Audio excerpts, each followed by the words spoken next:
The Human Optimization Podcast is proudly brought to you by Vicon Supplements, where quality meets sustainability. Vicon's all-natural supplements are handcrafted and sustainably produced in Canada, bringing you products that nourish both your well-being and our planet. Visit viconsupplements.com today and be a part of a greener, healthier future. Are you ready to embark on a journey to the best version of you? Join me, Lisa Pitel-Killah, as I dive deep into the world of hair, tissue, mineral analysis, and functional medicine with fellow experts, and guide you on the path of unlocking your full potential. As a multi-time kettlebell sport world champion, I'm on a mission to reach high-performance professionals from around the world to help you minimize tiring symptoms, maximize health, and gain unstoppable energy. This is the Human Optimization Podcast. Welcome, everybody, to a brand new episode of the Human Optimization Podcast. I am your host, Lisa Pitel-Killah, and I cannot wait for today's show because Dr. John Douillard, who is amazingly a DC, a CAP, and an expert in Ayurvedic medicine, I can't wait to talk all about how he got here, how that journey went. And as a further introduction, he's the founder of lifespa.com, a leading authority on evidence-based Ayurvedic healthcare. He has over 40 years experience helping people achieve lasting health, vitality, and longevity. And I can't wait until we dive into your book about wheat, because I think there's a lot there to unravel for people, especially in today's day and age. Dr. John's journey began in 1986 in India, after which he collaborated with Deepak Chopra to train doctors in Ayurvedic medicine. As a chiropractor and sports medicine specialist, he used Ayurvedic principles to improve athletic performance and worked with athletes like Billie Jean King.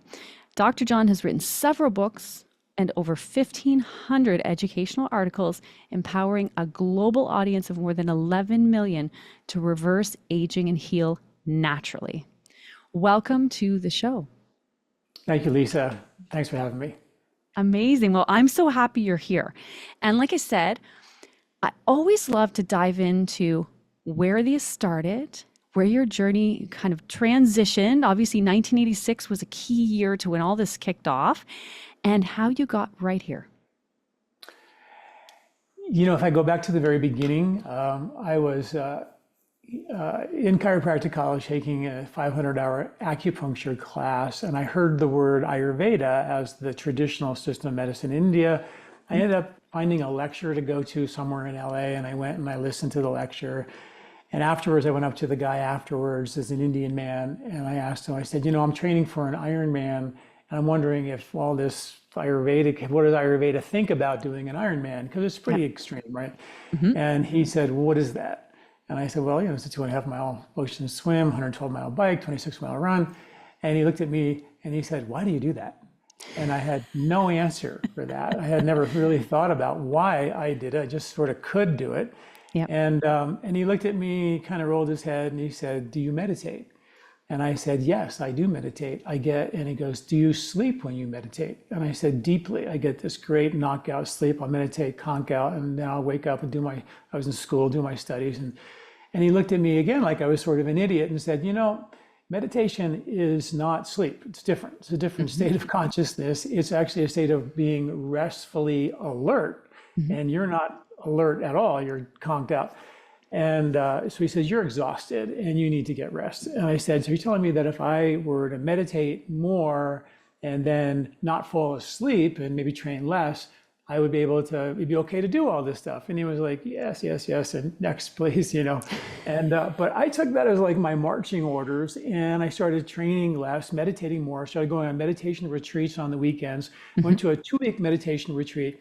And true story, you've all heard of the runner's high. My best race is my easiest race.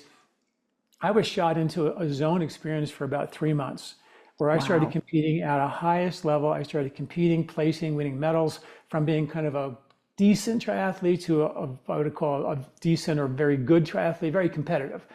And all my friends thought I was on steroids. And this was in the South Bay. It was early 1980, 81 when triathlons were just kicking off.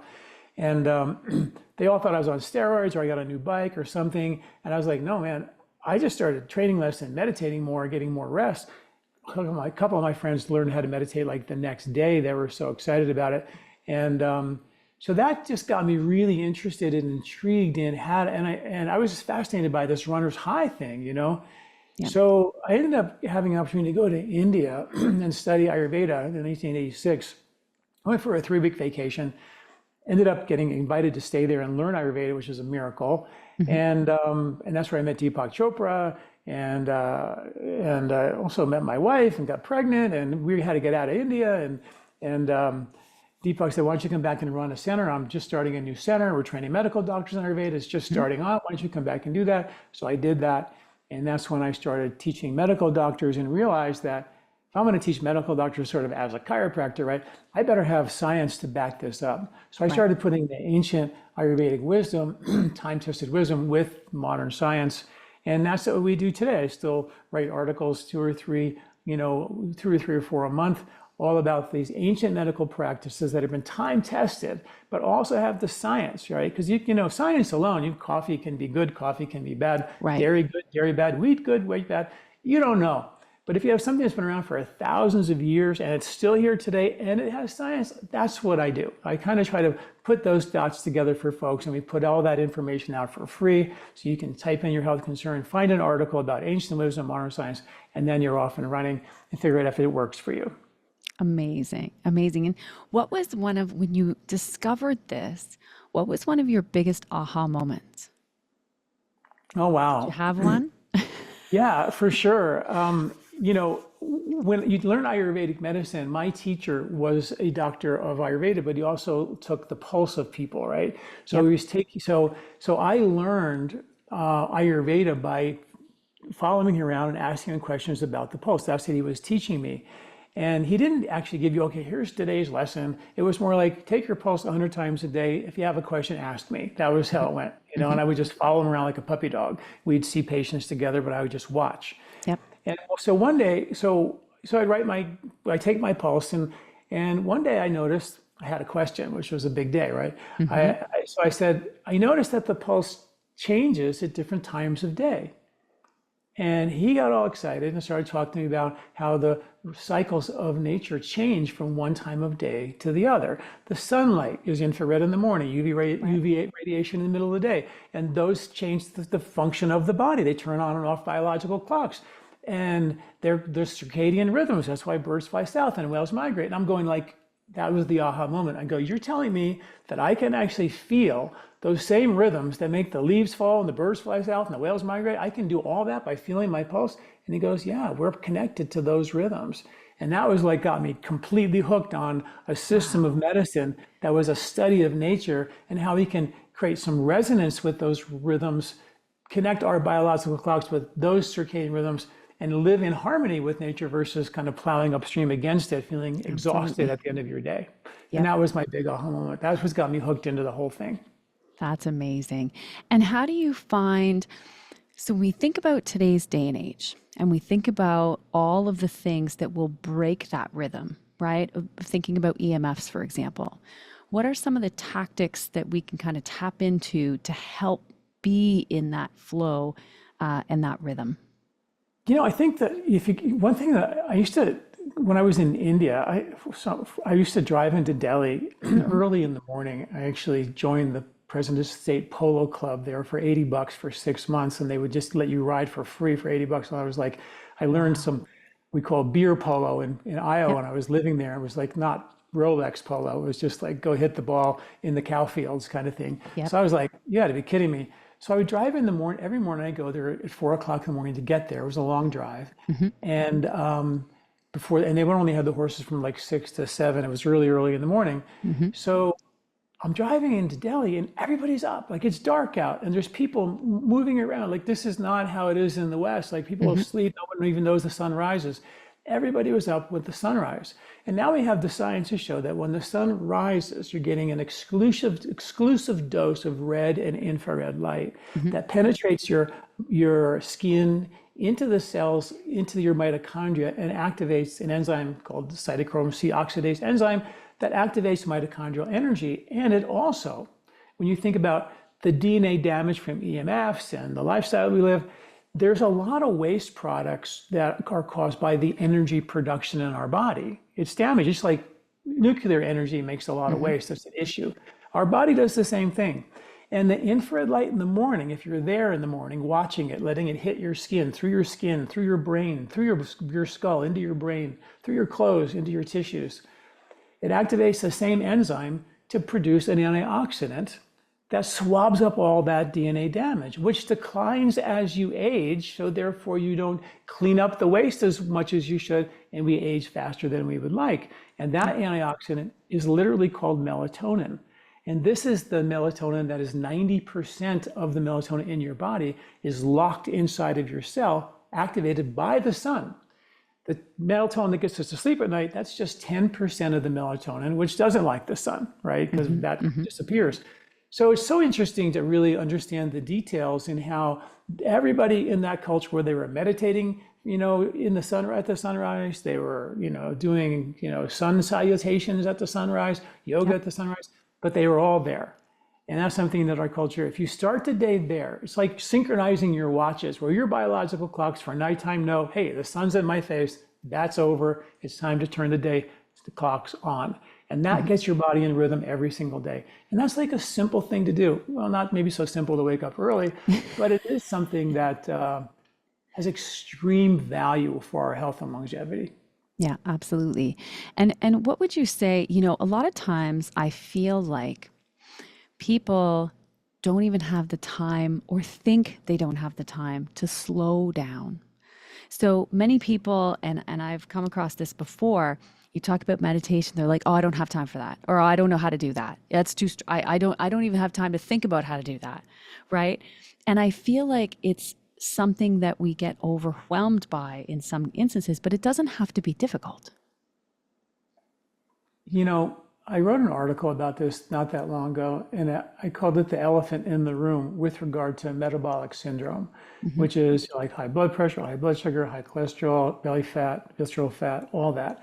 The epidemic of our time, everybody goes to the doctor and you got to go on a statin. It's like unbelievable. And so I did a study, research into the science behind each of those conditions, insulin resistance, blood sugar, blood pressure, cholesterol levels. And it turns out that stress, that just like you said, that constant incoming sensory stimulation rev that is completely different than, say, our ancestors living in the forest, that silent rhythms of nature, that stress creates such a chronic level of, hey, there's a bear chasing me, that the body has to produce more sugar into the blood to deal with that bear chasing up a tree. You have to produce more cholesterol to make the hormones to fight that stress. You have to produce, any extra fuel you have is going to be stored as reserve fuel as fat. So all those aspects were completely caused by stress. And then, of course, when you look at the science, like Elizabeth Blackburn, who did the original Nobel Prize winning research on telomeres, she found that your DNA protective caps shrink as you age and under more stress. And she said, well, what if we started studying meditation? And because it's an anti-stressor agent. And everybody laughed at her for even thinking of doing that, but she did it and found that meditation lengthened the telomeres by 30% in one study and 43% in another. So the studies just go on and on and on for metabolic syndrome and meditation or prayer or just turning the volume down. So you're 100% right. That's and meditation is nothing more than a biohack. Think about it. You're a hunter-gatherer, and all of a sudden there's these civilizations popping up over the hill, over the mountain somewhere. And they go into those civilizations, it's hustle and bustle, and people are lying and cheating and stealing and everything that they do. And the smart people, like the priests or whoever, figured out that this is crazy compared to my life when I was in the forest or in the cave. So they went back to the cave, and meditation really became a biohack to take the silence of nature, which we are supposed to live in, just like the deer do, and put it into a city. So we can actually entrain that science and reset that science with, a couple of minutes of meditation a day. And that's really the beauty. We have tools to actually help antidote this crazy culture of ours, It's just that, like you said, people don't feel like they have the time. I have something called the 1 minute meditation, which, okay, Love it. everybody's got a minute, right? And it's Absolutely. super simple. That's amazing. And that's what I think in this down, but they just need to get that first, I want to say taste of it, right? And then they go, oh, wait, this, like you had your aha, right? It's that aha moment and go, wow, this totally makes me feel different. One of the things I always think back about is, and people will react to this, is this: you hit a stressor, and what do? You react at it in a very reactive, aggressive, or even from an irritation manner, or you sit back, you take a deep breath, and you relax, and then you come back to it. And the way the reaction happens in each scenario, even if it's the same stressor, is completely different. And it literally takes 10 seconds. Yeah, that's beautiful. That's that difference between, stimulation and your reaction to that stimulation. And in Ayurveda, when I first, I was fascinated by athletics and the runner's high. We actually published studies on the difference between nose breathing and mouth breathing during exercise. And we published that back in the early 1990s. And we found that when people would nose breathe and exercise, their brain would go into a meditative alpha state, a meditative calm with absolute coherence, where all parts of the brain were doing the same thing. When they came back the next day, these are athletes, and they opened up their mouth, did the same workout, their brain went into a fight or flight state. And we measured how fast they were breathing in the fight or flight state, 48 breaths per minute. How fast they were breathing with their mouth closed, 14 breaths per minute, doing submaximal exercise. And we also measured the fight or flight nervous system. When their mouths were open, the fight or flight went up 100%, and the parasympathetic, the rejuvenative system, went to 0.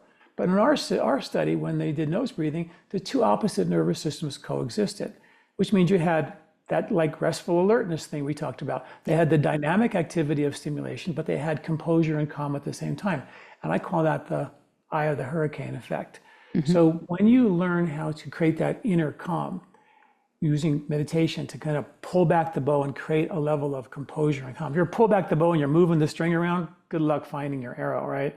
But if you actually create that silence and then take action from that silence, so the bigger the eye of your storm, the more calm you are, the more productive you are in the winds of the storm. If you're living out in the winds of the storm, it's dangerous. But this is a law of nature. You've got, solar systems with suns sitting in the middle and nuclei with electrons spinning around them.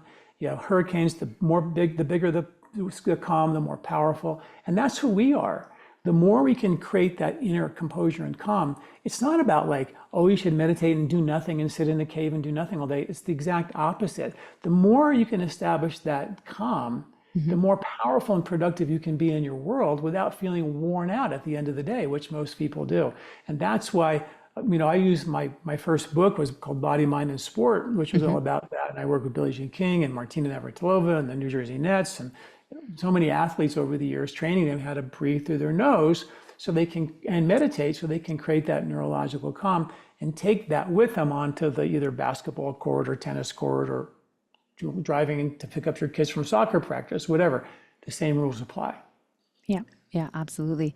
And one of the interesting things too, I have a question, because in order to have proper sleep, right? Talking about sleep and regeneration and things like that, mouth breathers tend to not be able to get into that parasympathetic dominant state, right? That regenerative state. And so is there something that you would say even in Ayurvedic medicine with regards to the position of the tongue to the roof of the mouth and what have you during sleep to be able to really ensure the body is getting that deep sleep that it really needs to have the energy? Well, the studies are pretty clear on this. We have a lymph and glymphatic system in our head that dumps 3 pounds of trash out of our head every year. And they only recently discovered this 15 years ago, but now they know congestion of this is directly linked to, anxiety, depression, cognitive decline, inflammation, infection, autoimmunity, sleep concerns, and all that. So they now know that if you lie on your side, the brain drains significantly better than if you're lying on your back. If you're lying on your back, your mouth's generally going to pop open and you start breathing through your mouth. Right. When you, keeping your mouth closed is really the critical piece of the puzzle. And what I use is this tape, which is cheap. It's like, I was going to ask you about mouth taping. Yeah.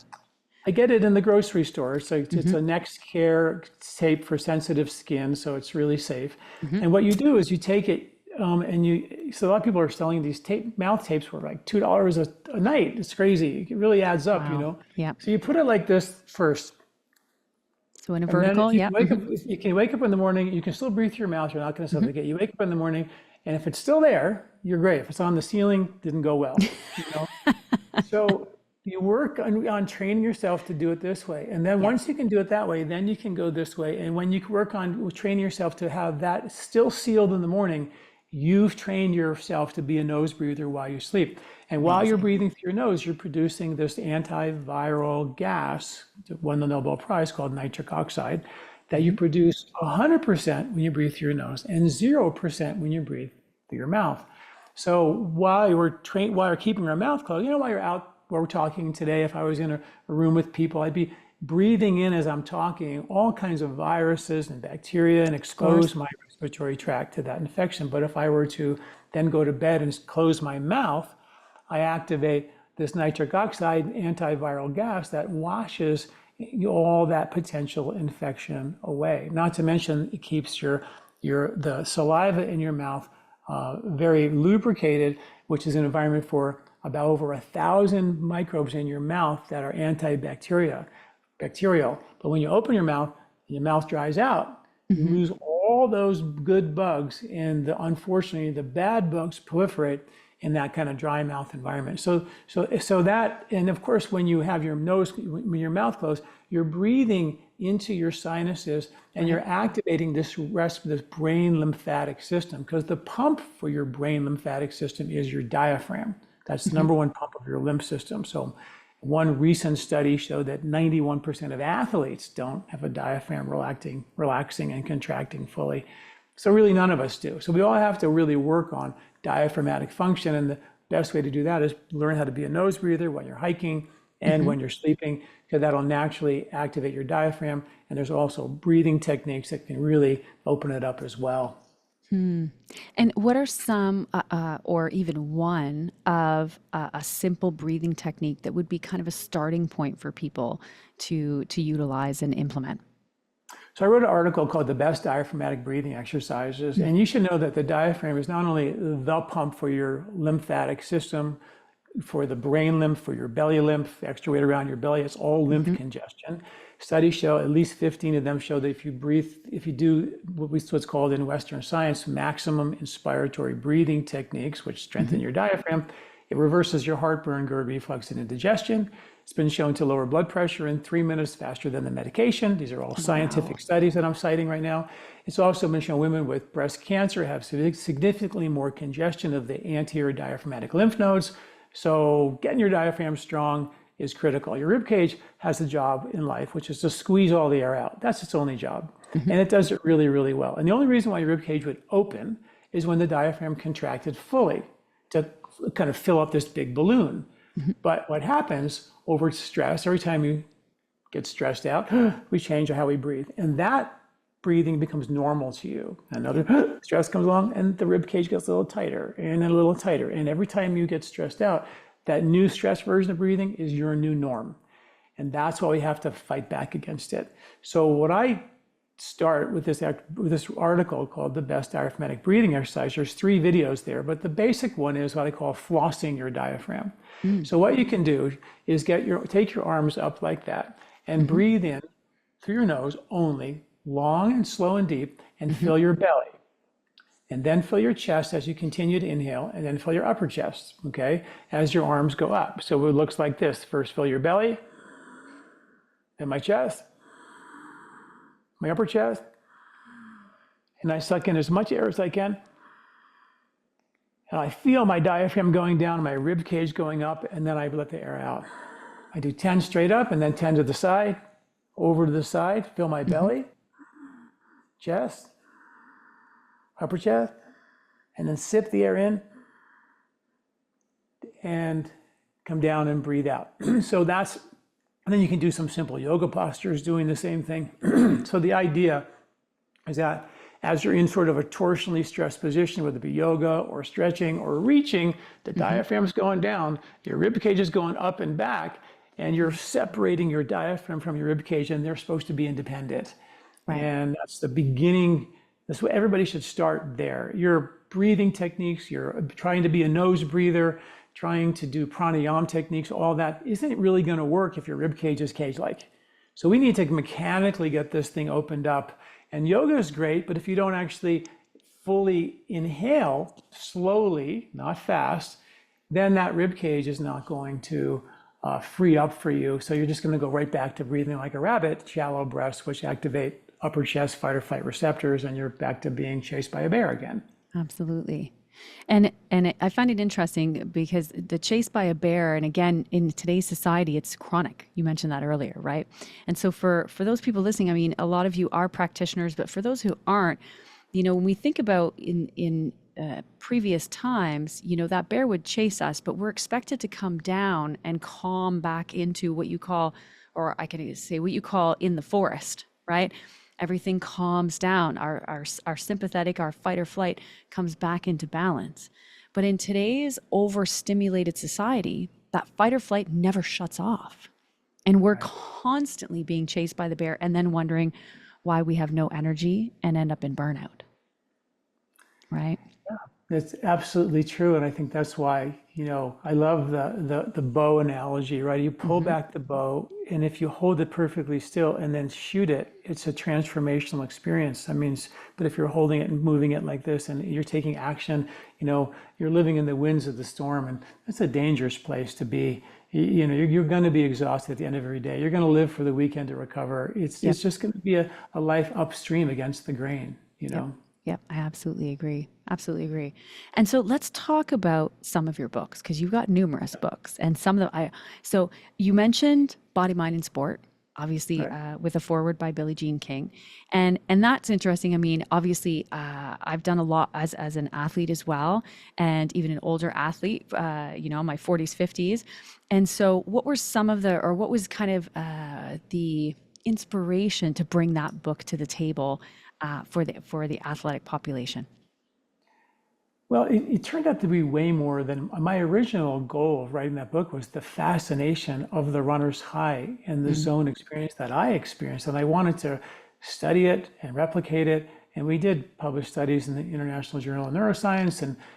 But what I found after I wrote that book is I started getting, this is way before emails, I started getting all these letters in the mail that, like, my back pain's better, my digestion's better, my anxiety's better, my sleep is better. I'm going like, whoa, really?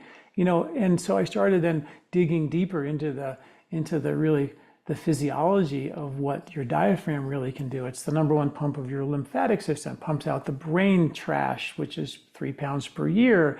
It lowers your blood pressure, all the things that we mentioned. So that was really, the surprise. And I think when you go back to what Ayurvedic medicine is, it's exactly learning how to, like you said, learning how to be calm in activity, right? How do I take that calm experience into my life? And exercise is more of just a model for a stressor. Exercise is a stressor. And if you can handle that from a calm, meditative brainwave state, which is crazy to be able to say, but it's true, we prove that.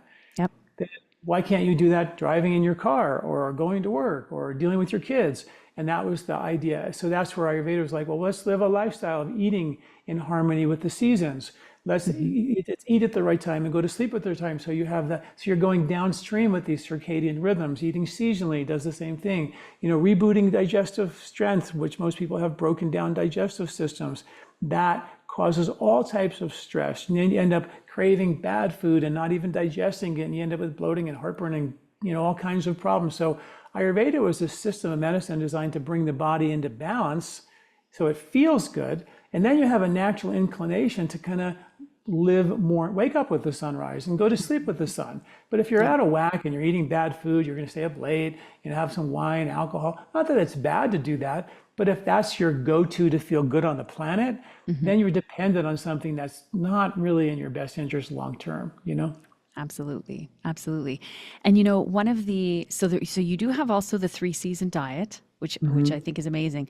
One of the ones that stuck out to me, because so many people have issues with wheat, gluten, dairy, right? You have a book called Eat Wheat. Right. I want to know a little more about that because I have to read it, first of all, but tell me about it because it's a really amazing concept that you've brought to the table.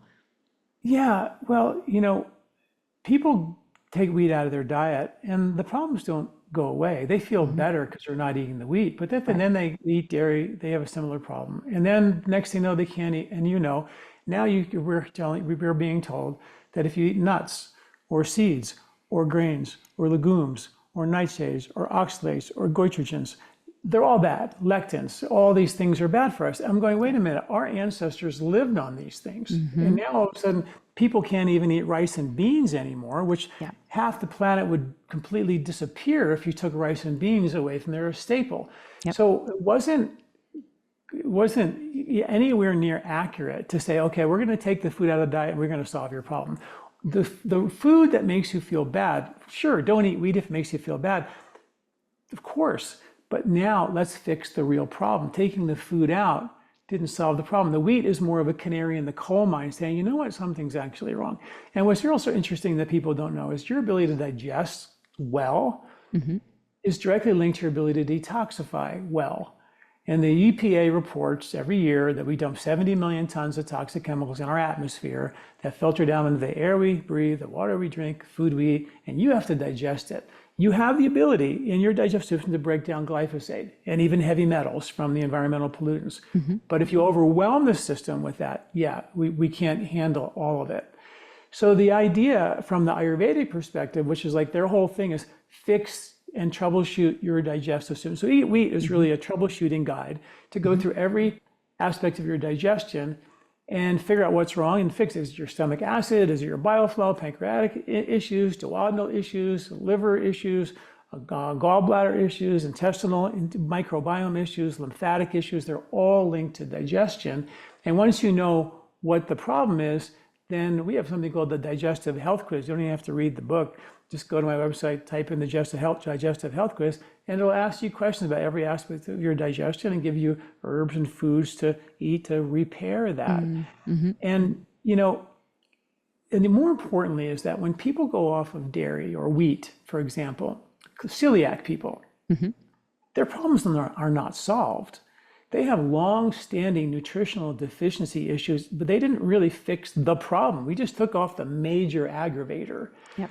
And those harder to digest foods, the lectins, the nuts, the seeds, the grains, the phytic acids, the goitrogens, the oxalates, they provide a little bit of irritation. And the reason why you and I have gut immunity, which is 70% of our immune response, is because of that irritation, sort of that hormetic effect. And if you bubble wrap your diet and take away this and take away that, and then you keep finding out, now I can't eat this, now I can't eat this, I can't eat fried food. Not that you should eat fried food, but you did when you were 18. Why can't you do it now? A little bit. Yeah. So what happens is that those foods that are the little bit of irritation, that created an immune response. There was a really amazing study to prove this point with Amish kids. And Amish kids have the lowest rates of asthma on the planet. Oh. And their genetic cousins that came from the same Switzerland valley were called the Hutterites. And they became dairy farmers too, but they were sterile dairy farmers, modern dairy farmers. And the Amish have pets, and they run barefoot in the barns and cows as pets. And they were like, why do these kids have the lowest rates of asthma on the planet and the Hutterites have the highest rates of asthma on the planet? It was like a great study group. And they went into the barn and they started studying the dust in the barn they were breathing in constantly. They found it was the dust in the barn that created a little bit of an irritation in the respiratory tract that created an immune response. So they had the lowest rates of asthma on the planet. Wow.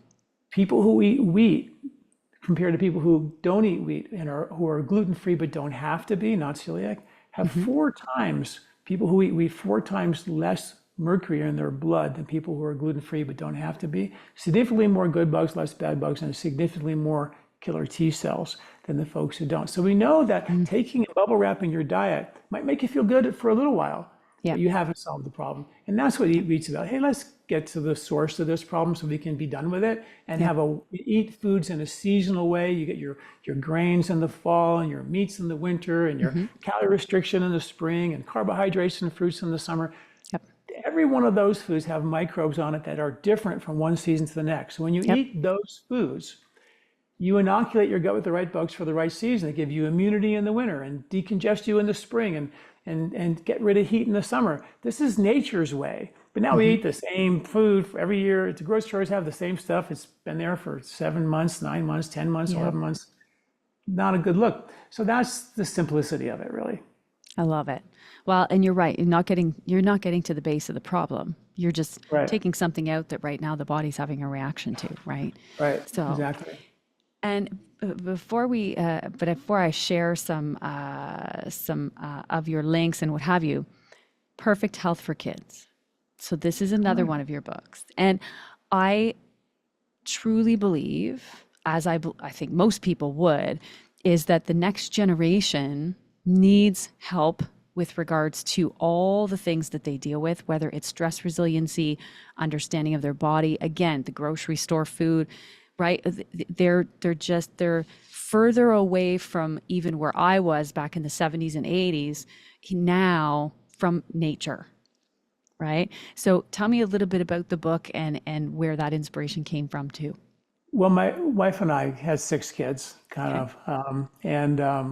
you know, when you have 6 kids, the average kid gets 6 to 12 colds per year. If you do the math, if each cold lasts, 10 or 12 days, and you have 6 kids and 6 times a year, there's not a day of the year that you don't have a kid sick. So we kind of jokingly said that getting sick was, behavior that we weren't, allowing. Yeah. And so I started really digging into how to boost immunity with children. And that's where the book came from. And that's what the book is about, all these kind of natural home remedies of how to keep your kids healthy. Like if you take them to a pool party, you can guarantee they're going to get sick the next day. If you go to a pizza party, if they have pizza at home, and which of course the kids did, I would give them some digestive support because it's a heavy, heavy wheat and cheese meal late at night when the digestive system, the cooks have gone home already, and it's just going to sit there. Putting oil in the ears to keep the eustachian tube lubricated during the winter months so it doesn't dry out. So many simple things, to help just keep their system balanced, to help mitigate against the, and the stress that they're under. Kids are so delicate and so like spongy, vulnerable to peer pressure and stressful friends who aren't very nice sometimes because kids don't have that radar.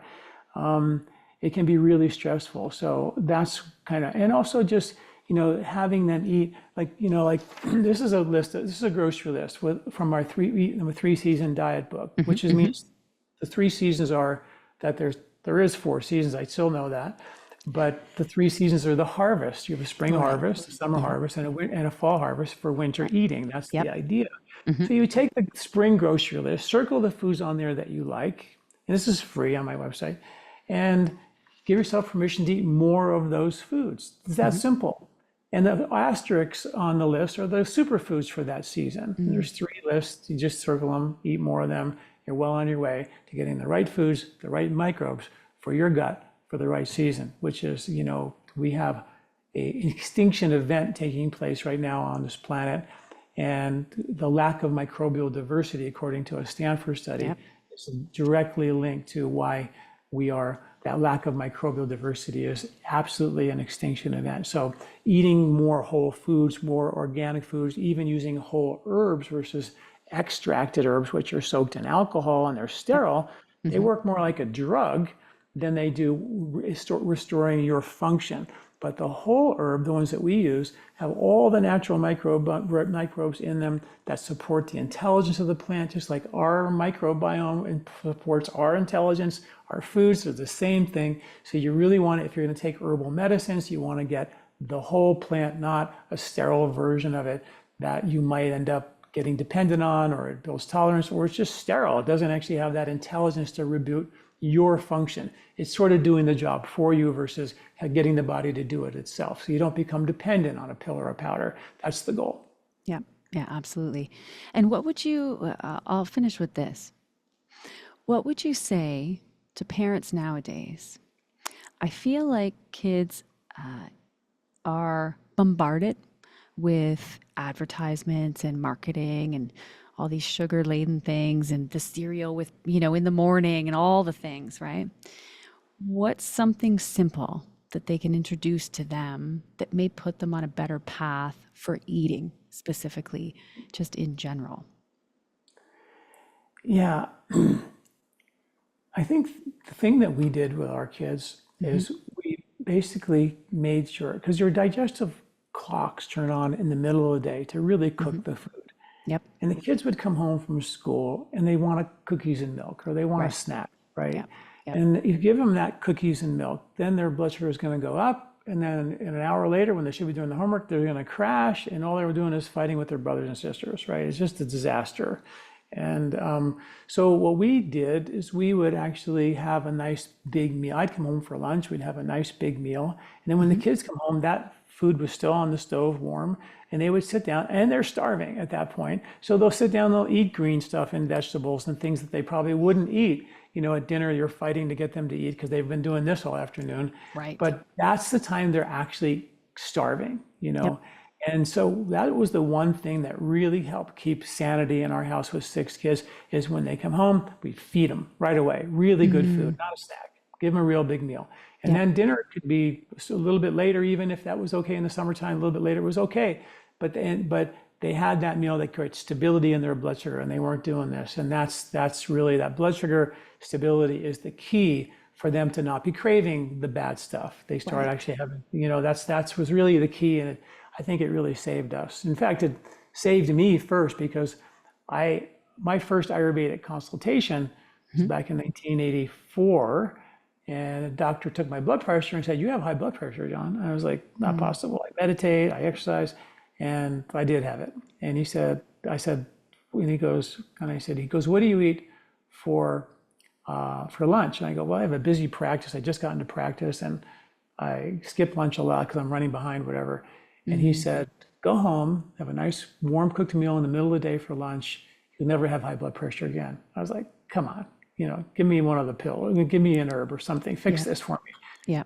And he said, "You don't need anything, just go do that." I did that, and my blood pressure lowered. I did a pilot study in my clinic with my patients, and it worked. And I was like, "Oh my God, this is that was my first introduction to circadian medicine," right? Stopping at the middle of the day, which every culture in the world still does. Our farming culture did that originally. That's why kids still have hot like at schools today. Yes. Yeah. They wanted to have, they're not great hot lunches, but that's where it started, right? So that stopping in the middle of the day and eating a big meal gives you the energy to go into the afternoon without the, I need a Starbucks, I need chocolate, I need all the stuff to make it through the afternoon, right? Absolutely. That's so I think that's a great place to stop, because that was an amazing takeaway that really anybody can do. This is not a hard concept, right? And I always say, if you don't know what to eat dinner for lunch. Right? Heat it up, right? Make a little more at dinner time, and that way you've got it for the next day. It's easy to implement. Wow, well, that was great. So much amazing information. So let me remind you of some of Dr. John's books. So we've got Body, Mind, and Sport. That's one. Perfect Health for Kids, the 3-season diet. And again, you can get those season lists from the website, lifespa.com.